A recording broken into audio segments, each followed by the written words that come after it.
Isang mapagpalang araw sa ating lahat. Ako po si Sarina S. Paloma at yung ilalahat yung natunan para sa daily devotion na pinamagatang Praying with Expectation. So yung scripture natin ngayon is Matthew chapter 7 verse 7 to 8, and sinasabi na, ask and it will be given to you, seek and you will find, knock on the door will be open to you.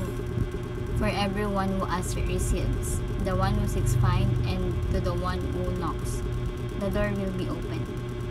Tagalog, humingi kayo at kayo bibigyan, humanap kayo at kayo makakatagpo, kumatok kayo at kayo pagpubuksan.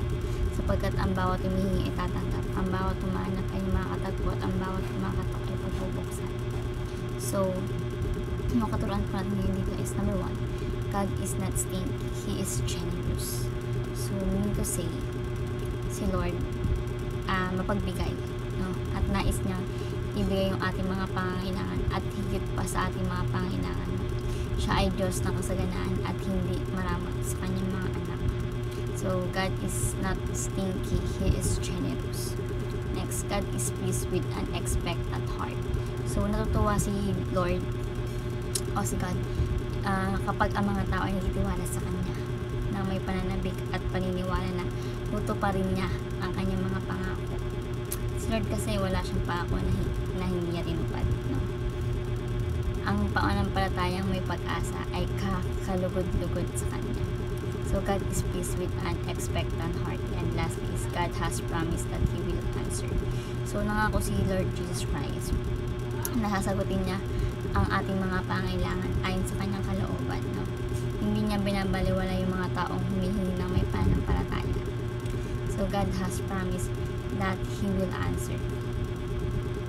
So yung hatulan po natin ngayon is number 1, pray because God answered prayers. Sinasabi dito na lumapit sa Diyos, no, sa panalangin. Naniniwala na siya na nakikinig at sasagot sa lahat ng ating panalangin.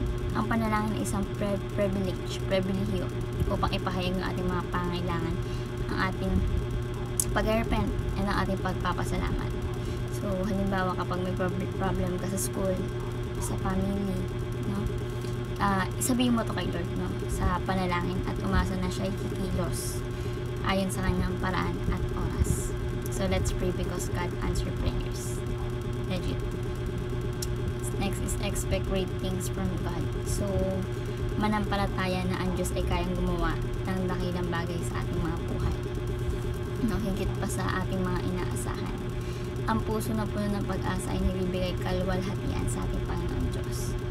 Halimbawa dito is magtiwala na kaya ni Jesus lahat, nabigyan ka ng tagumpay sa ating mga plano, sa iyong mga plano, tulad sa pag-aaral, sa work man yan, o kahit saan pa man yan, no?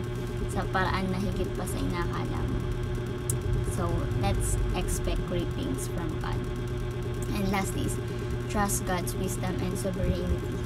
So, magtiwala tayo kay Lord God. Hindi agad-agad sumasagot ang Lord sa mga prayers natin. Ang kanyang plano ay laging tama at mabuti para sa atin. Kasi may perfect timing yan ibibigay ni Lord sa'yo. Kung hindi man yun, sa perfect timing. So, siya ang may pinakamainam na panahon para sa lahat ng bagay. So, halimbawa dito is kapag hindi ka pa natanggap sa work mo, excuse me, maniwala na may mas magandang plano sa si Lord God at patuloy na maghintay ng mayroong pananampalataya. So, let's trust God's wisdom and sovereignty. So, ayun naman po yung aking naturan sa daily devotion. Namin naturan kayo. May share sa iba at syempre mapray sa ating buhay. Thank you po sa pag-inig at